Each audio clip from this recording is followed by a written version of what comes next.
all friends, welcome back to Above Par. I hope you're having an amazing week, doing amazing things, feeling amazing, thinking amazing, everything just above par. Other than your score, never looking for our scores to be above par. Whatever your par is, by the way, in this podcast, I'm not talking about just people who shoot below par. When I say that, it's whatever your par is for you, because it's all relative. Right, but we can always manage the way that we think about things, and we all have similar brains, which I've always talked about over and over on this podcast. So, which is so interesting how when you listen to other people, especially if you listen to people relative to my podcast or in the academy, you hear people from different levels of golf, different stages of golf, different handicap scores, and we still have similar thoughts. We still have things that get in our way. We still worry about what other people think. We still can be hard on ourselves. We can be perfectionists. We can have fears. We have anxiety. We have all the same emotions. The situation, the circumstance, the score, the number might be different. The level of tournaments might be different. We all have similar brains. And what I want to talk to you today about is making an analogy or a connection between what it's like to change your swing and what it's like to change your thoughts. Because if you can appreciate what it's like to change your swing, right? And if you can't, and you're not improving, then you can hear me out on this part too. But if you've gone through some swing changes, if you've taken some lessons, you've tried to improve, you put in some practice, you worked on your mechanics, you know what that experience is like, I'm going to connect it to what it's like to change your thoughts. Because this is the thing that happens. I think a lot of times in both swing mechanics and thoughts is people just want that magic wand, that magic pill. Just like, let's just make it go away really quickly, or let's change it really quickly. I just want to move past this and move on and get to this place where I think I'm going to feel better and play better, right? I don't want to put in the work so much. Instructors run into this all the time where people don't want to put in the work. They just want a quick fix, a Band-Aid. The thing about Band-Aids is what I tell people, I give you a Band-Aid, but it's going to fall off. It's likely not going to be long lasting. I could give you a Band-Aid to get you through the next tournament, to limp you through the next round, but it's going to fall off. Because the only way to make lasting change with your golf game is to put in the work. The only way to make lasting change with how you think and how you feel and the results you're creating for yourself in your life and on the golf course is to put in the work. There is no magic pill. Now, I also say that sometimes things can shift with one thought. That for sure was me. Things shifted with one thought. I had this epiphany, but I did have to practice it and repeat it.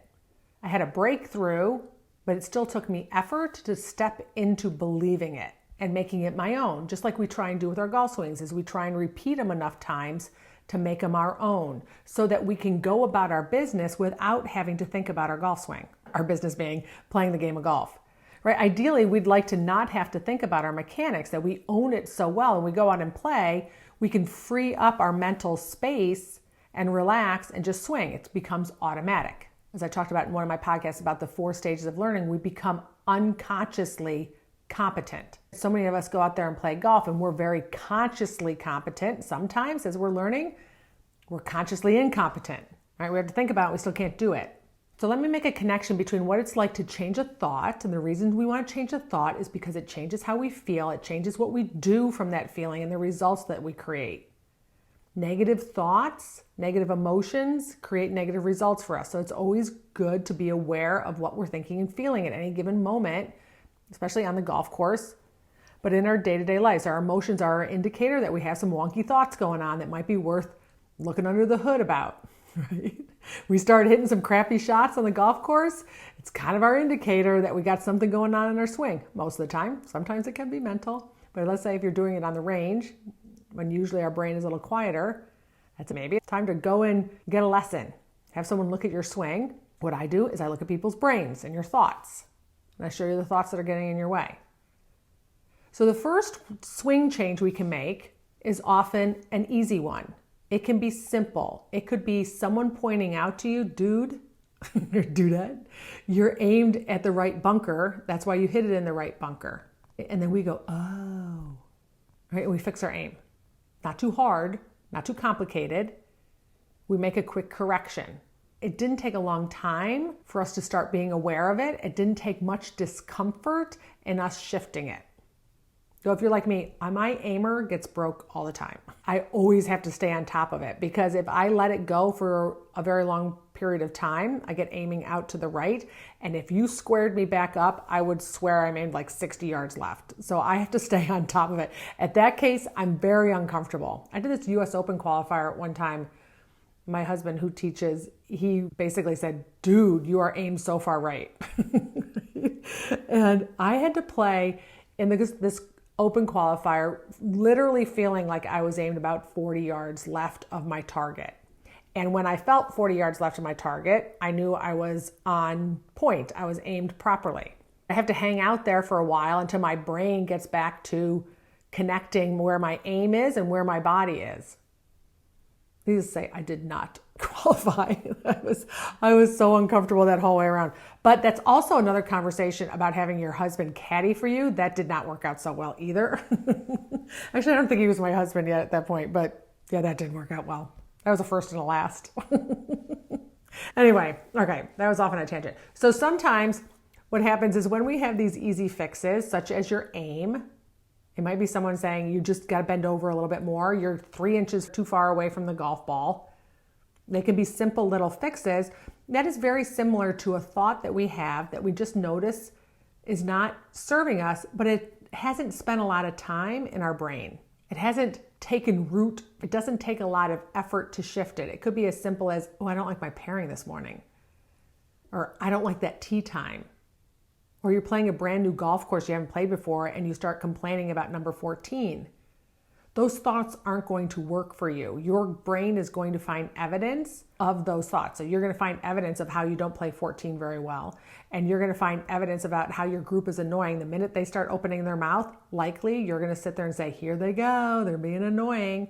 And so when we notice these thoughts that aren't going to serve us while we're out there playing golf or are going to be a mental distraction for us, we clean them up. Not a big deal. Let me shift to something a little bit better and more useful for me.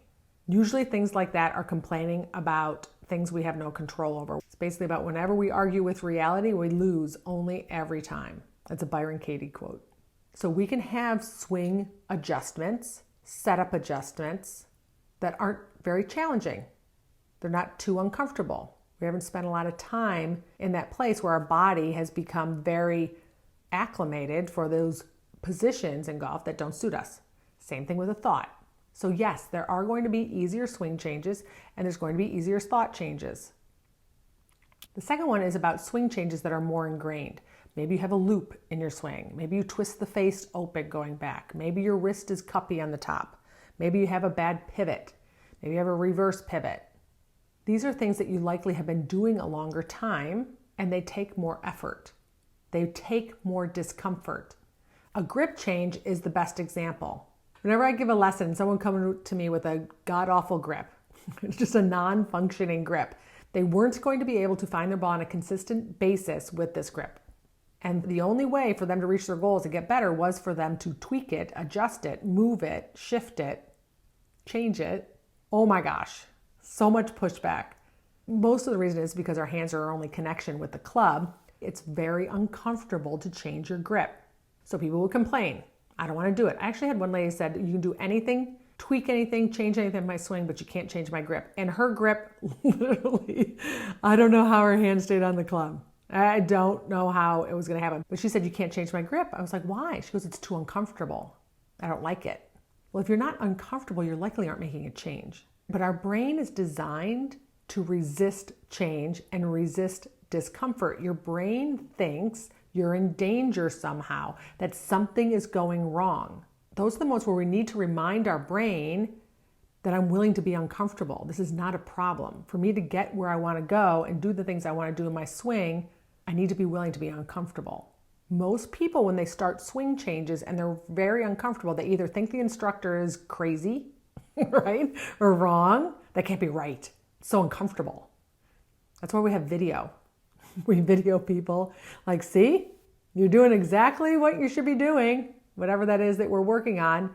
We're like, oh my gosh, it doesn't feel like that. Of course it doesn't feel like that, right? Because your body's more comfortable doing the wrong thing because you've rehearsed it so many times until it became comfortable. And it might not necessarily be wrong, it's just not effective, right? And you're looking to change it. create more distance or hit your ball straighter. So most people at that moment give up. I can't tell you how many times I've helped people with their grip. They're like, yeah, I'm going to stay here. And they come back to me and it's shifted back to their old grip. Now, they're not necessarily doing this on purpose. It's just your brain seeking comfort. So just slowly, it tweaks back to where your brain's like, yes, that's comfortable. Let's go. In the other position, it feels like something is wrong. The way that you're going to make that swing change is to stay intentional and consistent and aware. It's when you start swinging and hitting balls and you're not paying attention, it will tweak back to what's comfortable, to old habits. This is the way changing your thoughts works too. If you have a thought that is very ingrained, a belief that you've held for a long time, for you to change that belief or that thought, if it's not working for you, like, I'm never going to be a good enough player. There's no way I'll be a single-digit handicap. I'm always going to suck off the tee. Something that you've repeated enough times has now become ingrained, and for you to shift it is going to be uncomfortable. Your brain doesn't like to change. It doesn't like to shift. It wants you to seek comfort. You have to be willing to be uncomfortable to change a thought. All that happens is that thought has become a pattern, just like your swing, and it's comfortable, familiar. One of your brain's jobs is to conserve energy and to seek comfort. Creating habits does both things. So it goes against our brain's natural tendency to stay exactly the way it is. So when you have a thought that you notice isn't working for you and you want to shift it to something more powerful and useful, you want to anticipate discomfort just like you would if you were making a swing change. You want to anticipate that your brain is going to give you pushback. It's going to tell you maybe this isn't the right way to go. Let's go back to our old comfortable thinking and not change anything. And this is why people keep producing the same results over and over and over again. You've got to be willing to put in the work. You've got to be willing to go through the discomfort with your swing and with a thought change. That's why there is no quick fix relative to big swing changes, and there's no big fix relative to beliefs and thoughts that you want to change. It's helpful to have someone look at both of them. It's helpful to have someone look at your swing on a consistent basis because you can't see your own swing. I mean, you could video it if you know what you're looking for, but chances are what you're feeling isn't connecting with what you're doing because we're in that space of discomfort. Same thing with thoughts. That's why I help people see their thoughts. We find ladder thoughts that we work on along the way to get to the thought that we want to believe. That's easier for our brain to believe. That's the same as when you make a swing change, that you make gradual changes, a little bit at a time. It's easier for your brain to shift, right? There's progress. If you had a big reverse pivot and you got yourself to just a baby reverse pivot, that's huge. And it probably still feels super awkward. But it is your first step. It is a win on your way to creating a more powerful pivot. Right? If your thought is, I suck with my driver, and you could start believing that like sometimes I don't suck with my driver, right? That's a win. We want to create a little space around our thoughts, some space that maybe it's believable or possible to think something different. And those are the incremental steps along the way, whether it's with your thoughts or with your swing change. I just want to share with you that the process is so similar. If you've worked on your swing and you know what it's like to make a swing change, the goal is to put in the work until it's effortless. You don't have to think so much. Same thing with thoughts. We want to put in the effort and the work so the thoughts come to us easily. They become believable. But it takes repetition. It takes consistency. It takes knowing how to look at your thoughts, finding out which ones are useful and not useful for you, and being willing to go through the discomfort of changing a thought. It is no different than changing a swing. It is no different than breaking a habit. You got to be willing to go through the discomfort. And then what happens is then when you get to the other side of it and you realize, that wasn't so bad. I can do discomfort. On the other side is so much growth when I'm willing to go through it. Then you're willing to go on to the next thing and the next thing and the next thing. And when you can start to anticipate, all I have to do is go through a little bit of discomfort and I get to think this new thought. I get to have this new swing. I get to create these different results. I get to feel a different way. And you survived and nothing happened and you didn't get tugged back to that old way of thinking. And there's no stopping you. You just keep going and knowing it's part of the process. anytime that you want to make a change. All it takes is repetition, consistency, and awareness. All right, you got this. If I can help you, you can reach out to me at kathyhartwood.com. Have a beautiful week. I'll talk to you next Wednesday. Bye.